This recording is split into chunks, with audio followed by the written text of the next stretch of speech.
اور اس کا عذاب فجر سے لے کر ظہر تک ہٹا دیا جاتا ہے، اور ظہر سے لے کر عصر تک ہٹا دیا جاتا ہے، اور عصر سے لے کے مغرب تک ہٹا دیا جاتا ہے۔ ایسی کوئی دعا یا ایسا کوئی ثبوت نہیں ہے۔ جی ہلو، السلام علیکم۔ وعلیکم السلام ورحمۃ اللہ وبرکاتہ۔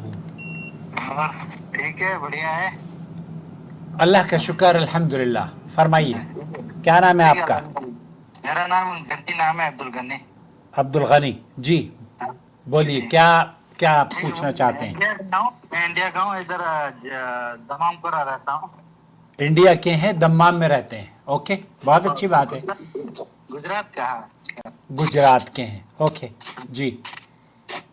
ہمارا اس طرف سوال ہے، ہمارا کس طرح آواز تھوڑا صحیح نہیں ہے، اس لیے اس ریکارڈنگ میں جا نہیں رہا ہے صحیح، صرف موبائل کالنگ سے۔ میں 2-3 بار تم کو کال کیا تھا، مطلب تم نہیں اٹھا رہا تھا، پھر میں میسج بھیجا تھا ریکارڈ کر کے۔ ہاں، آپ کا جو میسج ہے نا وہ فوکس، مطلب سوال سمجھ نہیں آ رہا۔ اب آپ پوچھ لیں کیا پوچھنا چاہتے ہیں۔ ابھی تو آ رہا ہے، ابھی صحیح آ رہا ہے نا، انشاءاللہ ابھی صحیح آ رہا ہے آواز۔ آواز صحیح آ رہی ہے، سوال صحیح نہیں آ رہا تھا، آپ صحیح سوال نہیں کر پا رہے تھے۔ ہاں وہ انشاءاللہ اس میں ذرا گڑبڑ، میرے تھوڑا آواز میں ایسا ہے، میرا آواز صحیح نہیں ہو رہا ہے، اس لیے انشاءاللہ ہو رہا ہے تھوڑا وجہ سے۔ باقی انشاءاللہ میرا سوال یہ ہے، مطلب اپنا جو مر جاتا ہے اس کے لیے، اپنا رشتے دار کے لیے دعا کرتا ہے، سمجھیں؟ تو اس سے اپنے معلوم نہیں ہے کسی بھی عجب ہوتا ہے، مطلب وہ بولتے ہیں کتنے ٹائم تک عجب ہٹ جاتا ہے، مطلب جیسے صبح فجر میں جیسے دعا کیا اس کے لیے مطلب کتنے ٹائم تک ہٹ جاتا ہے، مغرب تک ہٹ جاتا ہے، تو کوئی امک بولتا ہے اس کو معاف بھی کیا جاتا ہے، دعا کرتا ہے میت کے بارے میں۔ اس لیے میرا یہ سوال تھا، انشاءاللہ اس طرح کی وجہت کرے گا صحیح۔ اب یہ سوال اصل میں آپ کو کس نے کہہ دیا کہ عذاب ہٹ جاتا ہے اور آپ کو پتہ چل جاتا ہے؟ نہیں ہم کو پتہ نہیں چلتا ہے، وہ ایک مولانا بتا رہا تھا، وہ بولتا ہے اس سے عذاب ہٹ جاتا ہے، دعا کرتے ہیں تو اس سے ہٹ جاتا ہے، ایسا میرا سوال۔ نہیں، مولوی صاحب نے پتہ نہیں کیا کہا ہوگا اور آپ بیچارے کیا سمجھے ہیں۔ ایسی کوئی روایت نہیں ہے کہ آپ دعا کرتے ہیں اور اس کا عذاب فجر سے لے کر ظہر تک ہٹا دیا جاتا ہے، اور ظہر سے لے کر عصر تک ہٹا دیا جاتا ہے، اور عصر سے لے کے مغرب تک ہٹا دیا جاتا ہے۔ ایسی کوئی دعا یا ایسا کوئی ثبوت نہیں ہے۔ آپ یہ پوچھنا چاہ رہے ہو نا کہ کیا کوئی ایسی دعا ہے کہ فجر میں اگر کری تو ظہر تک عذاب معاف کر دیا جائے گا، عذاب نہیں ہوگا؟ ہاں صحیح، اب ہم بولتے ہیں معاف بھی کر دیتے ہیں اللہ سے، سب اس کو معاف بھی کر دیکھیے اللہ تعالیٰ تو غفور الرحیم ہے، وہ تو تمام گناہوں کو معاف کر دیتا ہے، وہ قبر میں عذاب بھی نہ دے، جنت قبر کو جنت کا باغ بنا دے تو یہ بنا دیتے ہیں ہم، یہ تو بات صحیح ہے، انشاءاللہ یہ بھی صحیح ہے، توحید پہ ہوگا تو انشاءاللہ جنت میں جائے گا۔ ہم اس پہ مردے کو لے کر یہ ضرور کیوں کہیں کہ اس کو عذاب ہو رہا ہے، کس بنیاد پر کہیں؟ نہ ہم تو نہیں کہہ رہے، میرے کو ایک بات کیا تھا، میں سوچا میرے کو معلوم نہیں ہے، میں والا سوال جواب عادل کرتا ہے، میں اس کو پوچھے گا تو کتنے ٹائم ایسے ہم پڑھا لکھا نہیں ہے، ہم نے اس لیے ہم بول رہے ہمارا قدر غلطی ہوگا تو ہم کو تم معاف کر دینا، ٹھیک ہے؟ کوئی بات نہیں، میں اسی لیے آپ سے کہا کہ آپ کو سوال کرنا بھی نہیں آ رہا تو آپ کال کر کے بات کر لیں، تاکہ آپ کو، میرے بھائی سن لیا کرو پہلے، بولو، جب آپ کی سمجھ میں آئے گا اس کے بعد سوال کیجئے گا، اور میری سمجھ میں آئے گا تو میں جواب دوں گا۔ تو آپ کو یہ پوچھنا چاہیے کیا مردے کو عذاب، کیا مردے کو بندہ جب عذاب اس کو اللہ تعالیٰ کوئی اس کی مغفرت کے لیے دعا کرتا ہے تو کیا اس کا عذاب ہٹا دیا جاتا ہے؟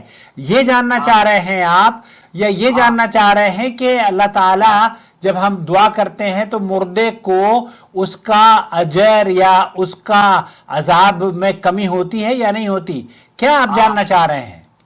یہ کمی ہوتی ہے تو کیا ہوتا ہے، یہی ہم لوگ دیکھیے اللہ تعالیٰ قادر مطلق ہے، وہ آپ کی دعا، اگر آپ دعا قبول کر رہے ہیں، آپ دعا کرتے ہیں اللہ تعالیٰ سے، تو اللہ تعالیٰ اگر اسے قبول کرتا ہے تو آپ کے رشتہ دار کو وہ جنت میں داخل کر دیتا ہے، اس کو کوئی ممانعت نہیں ہے نا اس کی، اس کو آپ دعا کریں، استغفار کریں اور صدقہ کریں، ہاں یہ آپ عمرہ کریں، حج کریں، اس کا ثواب ملتا ہے مردوں جو فوت شدگان ہیں. لیکن آپ یہ سمجھ کے بیٹھ جائیں کہ میرے مرنے والے کو فجر میں عذاب ہو رہا ہے، اب میں فجر میں کچھ پہنچاؤں گا تو وہ کھانا جیسے ہوتا ہے نا کہ آپ نے 2 کلو اناج یا 2 کلو دودھ دے دیا اور 2 کلو دودھ جو ہے وہ ظہر تک چلے گا، پھر 2 کلو دودھ آپ ظہر کے بعد پہنچا دیں.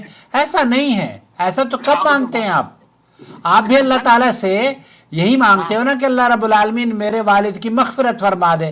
مغفرت فرما دے کا مطلب یہ ہے کہ اللہ اس کے گناہوں کو معاف کر دے، اس کو عذاب سے معافی دے دے، اسے جنت دے دے. تو آپ جی صحیح بات ہے. اس بات ہم بھی یہ کر رہے ہیں.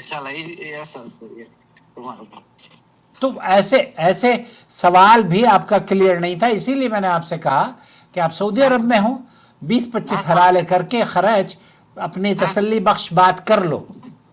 تو سوال جب آپ سوال کرنا چاہیں نا تو پہلے اس کو سوچ لیں کہ ہمیں کیا پوچھنا ہے. ہاں یار صحیح نا. ایک بات اس لیے نا میرا کلیئر اس پہ نہیں جا رہا تو میں سوچا اس کو کال میں 2-3 کیا تھا، مطلب تم نہیں اٹھا رہا تھا. میں سوچا اس کو آپ نے واٹس ایپ پر کال کی تھی یا نارمل کال کی تھی؟ نہ یہ لوکل کال کیا تھا. اچھا بعض مرتبہ میں بزی ہوتا ہوں تو نہیں اٹھا پاتا، میں معافی چاہوں گا. تم ہمارا بھائی کو اللہ بہت شکریہ، بہت شکریہ. آمین آمین. آپ چینل دیکھتے ہو نا؟ نہ دیکھتا ہے تمہارا سب سنتا ہوں میں. بس یہ جو میری اور آپ کی گفتگو ہو رہی ہے نا، یہ بھی میں نے ریکارڈ کر دی ہے، یہ بھی چینل پر ڈال دوں گا، آپ اس کو بھی اپنے سنیے گا ضرور. ہاں ٹھیک ہے انشاءاللہ. تو آپ کو یہ بس یہ ذہن میں رکھنا چاہیے کہ ایصال ثواب کے لیے ہمارے یہاں جو قرآن خوانی ہوتی ہے وہ نبی کریم صلی اللہ علیہ وسلم سے ثابت نہیں ہے. آپ نماز پڑھ کر نہیں بخش سکتے اپنے بزرگوں کو. آپ کیا کر سکتے ہیں اپنے بزرگوں کے لیے، اپنے فوت شدگان کے لیے ان کی دعائے مغفرت کر سکتے ہیں. اے اللہ میرے والد کی مغفرت فرما، میری والدہ کی مغفرت فرما، میرے بہن بھائیوں کی مغفرت فرما. یہ مغفرت کی دعا کیا کریں. ان کی قبر کو جنت کا باغ بنا دے. یہ ممکن ہے. ایصال ثواب کے لیے آپ ان کے لیے صدقہ دے دیں، ان کے لیے خیرات کریں اور پھر عمرہ اور حج کریں ان کے لیے. جی یہ چیزیں تو جائز ہیں، جس کا ثبوت ملتا ہو وہ جائز ہیں. لیکن قرآن خوانی کا، نماز پڑھ کے بخشنے کا، روزہ رکھنے کا بھی بعض مرتبہ آپ کو جو چیزیں قرآن و سنت میں ثابت ہیں وہ عمل کریں.